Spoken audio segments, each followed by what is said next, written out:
جب بھی قوموں نے معجزات دیکھے ہیں نا اور پھر ان کا انکار کیا ہے تو اللہ کے عذاب نے پکڑ لیا. جیسے قوم سمود نے خود معجزہ مانگا کہ اس پہاڑی سے اگر اونٹنی نکل آئے اور وہ گابن بھی ہو تو ہم ایمان لے آئیں گے. سیدنا صالح علیہ السلام نے اللہ سے دعا کی کہ یا اللہ میری قوم یہ مطالبہ کا ہو سکتا ہے مسلمان ہو جائیں. اللہ نے فرمایا کہ صالح علیہ السلام میں تو معجزہ آپ کو دے دیتا ہوں کہ میرے لیے کیا مشکل ہے، لیکن اس کے بعد اگر قوم نے تکذیب کی نا تو پھر ان پر ایسا عذاب آئے گا کہ ان کی بیج بھی باقی نہیں بچے. لیکن قوم اڑی رہی کہ نہیں جی ہم ایمان لے آئیں گے. جب اللہ کے حکم سے وہ معجزہ ظاہر ہو گیا، اونٹنی ظاہر ہو گئی، تو حضرت صالح علیہ السلام نے ان کو سمجھایا کہ ھذہ ناقۃ اللہ.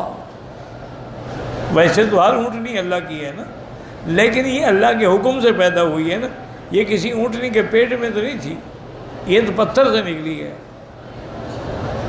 اور یہ اللہ کی قدرت کی نشانی ہے.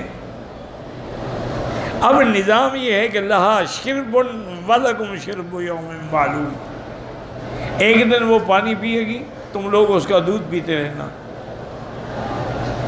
اور ایک دن تم پانی پیتے رہنا، وہ پانی پینے کے لیے نہیں آئے گی. اور دوسری بات یہ سمجھائی کہ یہ اللہ کی طرف سے ایک نشانی ہے، آیا ہے، قدرت کا کمال ہے. وَلَا تَمَسُّوهَا بِسُوءٍ، اس کو چھیڑنا نہیں، اس کو نقصان نہیں پہنچانا.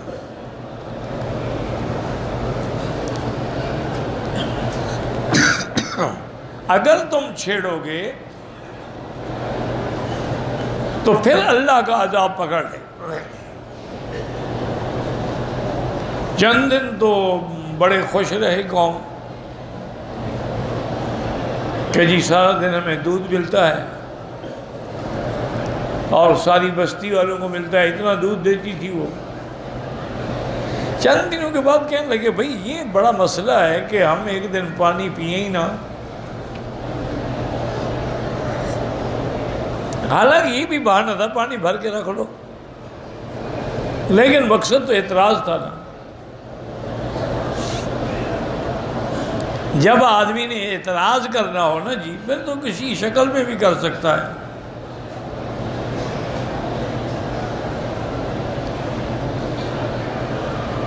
تو انہوں نے ایک دن پھر مشورہ کیا، انہوں نے کہا بھی ہم اس اونٹنی سے تنگ آ گئے ہیں کہ یہ ہمارے گھاس بھی کھا جاتی ہے، اور ایک دن پورے اس ہمارے کنویں کا چشمے کا پانی سارا پی جاتی ہے. ایسا کرتے ہیں کہ اس اونٹنی کو ہم قتل کر دیتے، مار دیتے.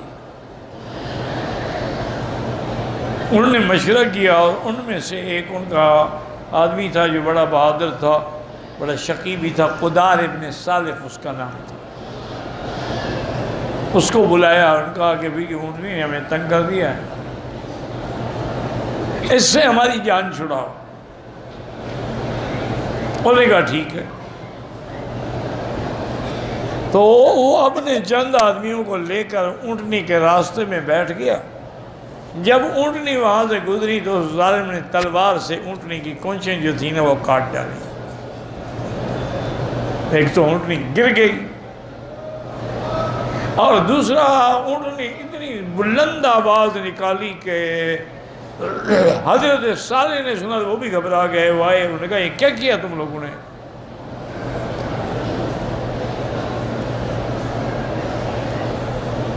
اور ساتھ میں حضرت صالح علیہ السلام نے ان کو یہ بھی بتا دیا کہ میں نے تم سے کہا تھا کہ لا تمسوها بسوء، اس کو کوئی نقصان نہ پہنچانا.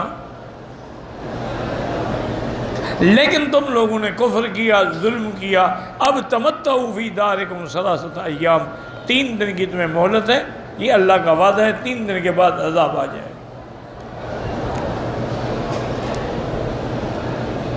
اسی طرح میرے آقا نے رحمت دو عالم نے صلی اللہ علیہ وسلم نے حضرت علی رضی اللہ عنہ کو فرمایا تھا کہ علی دنیا میں سب سے بڑے شقی اور بدبخت جو ہیں وہ 2 آدمی ہیں۔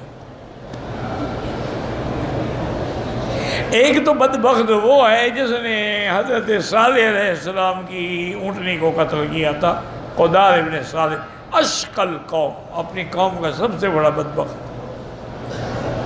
اور دوسرا بدبخت وہ ہوگا جو تمہیں قتل کرے گا، وہ بھی دنیا کا شقی ہو۔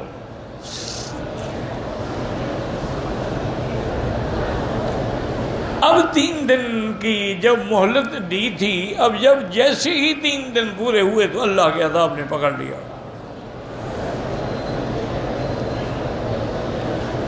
اس لیے اللہ نے فرمایا کہ میرے محبوب، آپ کے معجزے پر بھی یہ لوگ اعتراض کرتے ہیں، بہانے بناتے ہیں، قصے کہانیاں کرتے ہیں، یہ بھی ہماری طرف سے آزمائش تھی۔ آپ ان کی کسی قسم کی مخالفت کا فکر نہ کریں۔ ایک دوسرا اس میں ایک لفظ ہے کہ وَمَا جَعَلْنَا الرُّؤْيَا الَّتِي أَرَيْنَاكَ، اس وجہ سے بعض لوگوں نے کہا کہ معراج روحانی ہے، معراج جسمانی نہیں، کہ قرآن میں بھی لفظ رؤیا ہے، رؤیا تو خواب کو کہتے ہیں۔ لیکن یاد رکھیں کہ جمہور امت کا یہ عقیدہ ہے کہ میرے مدنی کا معراج جو ہے وہ جسمانی ہے۔ آپ اپنے جسد مبارک کے ساتھ مسجد اقصی بھی تشریف لے گئے اور آسمانوں پر بھی تشریف لے گئے۔ تمام جمہور امت کی یہی رائے ہے، جمہور صحابہ کی بھی یہی رائے ہے کہ یہ خواب نہیں تھا، یہ حقیقت تھی۔ ایک تو لفظ عبد قرآن میں موجود ہے جو دلالت کرتا ہے عبد کا اطلاق کبھی روح پہ نہیں ہوتا، روح مال جسد پہ ہوتا۔ پورے قرآن میں آپ دیکھ لیں عبد کا اطلاق وَعِبَادُ الرَّحْمَنِ الَّذِينَ يَمْشُونَ عَلَى الْأَرْضِ هَوْنًا، اور حضرت عیسیٰ علیہ السلام نے مہد میں فرمایا انی عبد اللہ، اور میرے مدنی جب صبح کی نماز پڑھا رہے تھے وَأَنَّهُ لَمَّا قَامَ عَبْدُ اللَّهِ،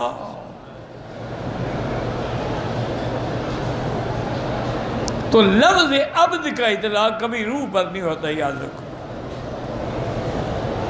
اس کا اطلاق ہوتا ہی روح مع الجسد پہ ہے۔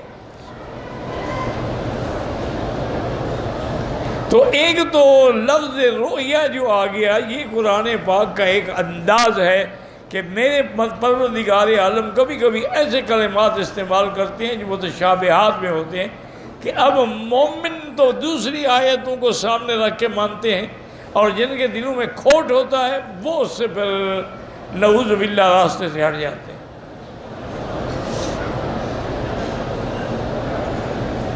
تو یہاں جو لفظ رویا ہے یاد رکھو، اس سے مراد بھی رویا عین ہے، رویا نوم نہیں، رویا یعنی آنکھوں سے ہم نے آپ کو دکھایا۔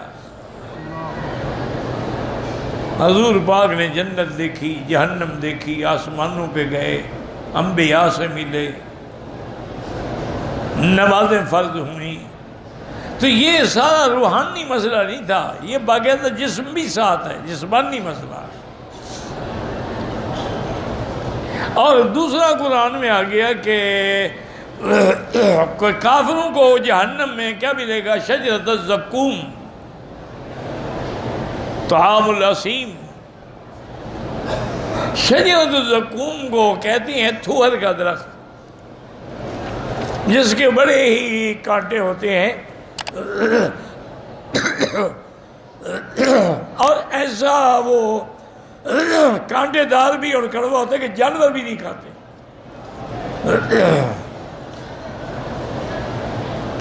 جب یہ لفظ آیا تو اب ابو جہل نے کہا اچھا یہ ہمیں زقوم سے ڈراتے ہیں۔ زقوم تو کہتے ہیں کہ مکھن اور شہد کو ملا لیا جائے، یہ زقوم ہے بطور طنز۔ اس لیے اس نے اپنی نوکرانی کو جب مہمان آتے کہتے زکمینی، وہ زقوم لے کے آؤ تو وہ مکھن اور شہد لے کے آتی ناشتے میں۔ کہنے لگے عجیب بات ہے، حضور فرماتے ہیں کہ جہنم میں درخت ہوگا۔ جہنم میں کیسے درخت ہوگا؟ جہنم تو آگ ہے، آگ میں کیسے کوئی درخت ہو سکتا ہے؟ اس جاہل کو، ملعون کو یہ پتہ نہیں تھا کہ اللہ جو چاہیں کر دیں۔ اللہ چاہیں تو سبز درخت میں آگ پیدا کر دیں، اور اللہ چاہیں تو جہنم میں درخت پیدا کریں جس کی غذا ہی آگ ہو۔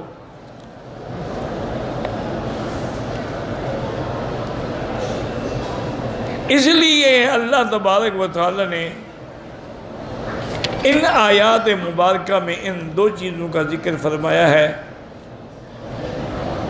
اور کافروں کو اللہ نے ڈرایا عذاب سے، لیکن وہ بجائے ایمان لانے کے اور بھٹکتے گئے۔